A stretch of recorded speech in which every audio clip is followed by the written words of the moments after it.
ناظرین، میں آپ کی میزبان شائستہ سرائے حیدرآباد ٹائمز سے اس وقت موجود ہوں ساری بینکویٹ میں۔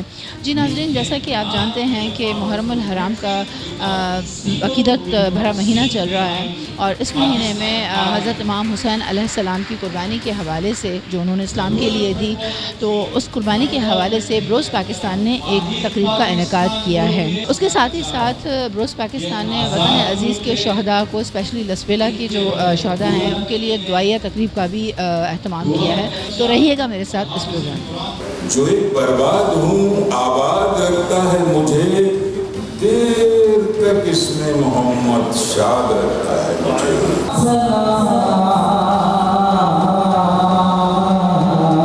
اس طرح اس چیز کی ڈیمانڈ ہے پوری دنیا میں کہ آپ سوچ نہیں سکتے۔ سوکر ایک بائک ہے پوری دنیا میں دیکھا جاتا ہے، کھیلا جاتا ہے۔ اسی اسپورٹس کو ہم نے سب سے پیچھے رکھا تھا، ہماری پوری کوشش ہے روز جو ہے گروپ آف کمپنیز اس کو ہم آگے لے کر جائیں۔ یا نور السماوات والارض یا حی یا قیوم۔ اس وقت ہمارے ساتھ موجود ہیں ریحان علی، جو اس پروگرام کے آرگنائزر بھی ہیں اور بروز جاپان کے بھی جو ہے وہ یہی دیکھتے ہیں یہاں پر پاکستان میں بھی اور جاپان میں بھی۔ ان سے پوچھتے ہیں کہ کیا سوچ کے انہوں نے آج کے پروگرام کو رکھا اور اس سے کیا لیسن دینا چاہتے ہیں۔ جی مجھے فخر ہے کہ یہ کام میرے پلیٹ فارم سے حیدرآباد میں ہوا، ساری بینکویٹ میں۔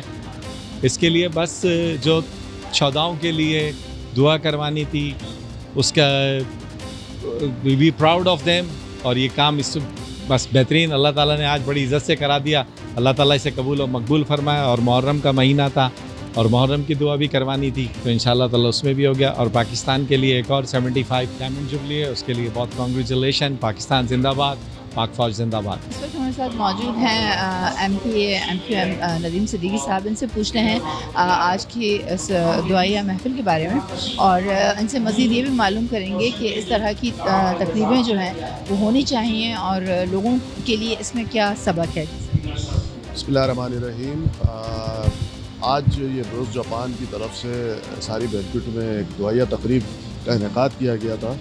اس میں ہمارے شہداء کے لیے بالخصوص جو لسبیلا میں ابھی واقعہ پیش آیا تھا، اس میں ہمارے قیمتی جانیں ہماری شہداء جو آرمی کی طرف سے جو تھے وہ شہید ہوئے، ان کے لیے بالخصوص جو ہے وہ یہ اہتمام کیا گیا تھا، اور اس میں حیدرآباد کے کافی لوگوں نے شرکت کری، بالخصوص اس میں تاجر برادری نے بھی اور سیاسی عمائدین نے بھی اور یہاں کی عوام نے بھی۔ لالا جعفر اس وقت ہمارے ساتھ موجود ہیں۔ ان سے بھی پوچھتے ہیں اس تقریب کے حوالے سے کہ آیا اس طرح کی تقریبات کا انعقاد ہوتا ہے تو کیا پیغام جاتا ہے عام عوام میں؟ ہم تو بہت چھوٹے لوگ ہیں، ہم جن لوگوں کے نام لیے گئے ہیں ہم تو ان کی جوتیوں کی دھول کے برابر بھی نہیں ہیں۔ حضرت امام حسین اور عظیم کربلا شہیدوں کے بارے میں دعا گو تھے، ساتھ ساتھ صرف وہاں کے دعا گو نہیں تھے، ہم نے اپنے ان بیٹوں کو جن کو بھی تازہ اپنے لسبیلا میں کھویا ہے، اپنے عوام کی ان کے لیے دعائیا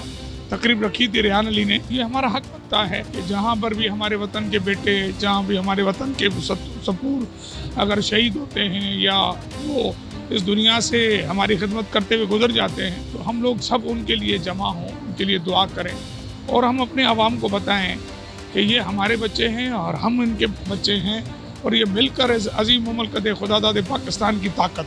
سب سے پہلے تو میں یہ کہنا چاہوں گا کہ ایک بہت اچھا جو ہے وہ انیشیٹو ہے ہماری پاک آرمی کے حوالے سے، اور ان جوانوں کے لیے جو اس ملک کی سرحدوں کی خاطر اپنے لہو کی قربانی، اپنی جانوں کی قربانی دے رہے ہیں۔ اور بروز جاپان اور خصوصاً ریحان علی شاہ صاحب کو مبارکباد پیش کروں گا اس خوبصورت تقریب کے انعقاد پر، اور دعا کرتے ہیں کہ اللہ پاک ان شہداء کے مزید درجات بلند فرمائے اور ہمارے ملک کے پاکستان کو تا قیامت پائندہ باد رکھے۔ جو کہ لسبیلا میں ایک سانحہ ہوا تھا شہداء کا، ہمارے پاک افواج کا، تو ان کے لیے بھی یہی دعا کی تقریب رکھی گئی تھی۔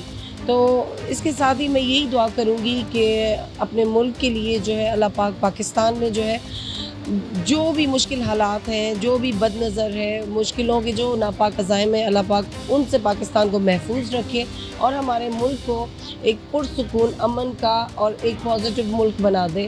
جیسے کہ آپ نے دیکھا کہ آج ساری بینکویٹ میں جو ہے وہ لسبیلا کے شہداء کے لیے جو ہے وہ ایک پروگرام آرگنائز کیا گیا، اور اسپیشلی محرم کے مہینے کے حوالے سے بھی جو ہے وہ حضرت امام حسین کو بھی خراج عقیدت پیش کیا گیا، ان کی عظیم قربانی کو جو ہے اس کی یاد میں بھی یہ پروگرام تھا، اور لوگوں سے بھی ہم نے ان کے ویوز لیے جن کا یہ کہنا تھا کہ اس طرح کے پروگرامز ہوتے رہنے چاہیے تاکہ لوگوں میں شعور اور آگاہی کا جو ہے وہ سلسلہ شروع ہو جائے۔ آج تک کے لیے اتنا ہی، ملتے ہیں کسی اور پروگرام میں۔ کیمرہ مین فہیم لودھی کے ساتھ شائستہ سرہو، حیدرآباد ٹائمز۔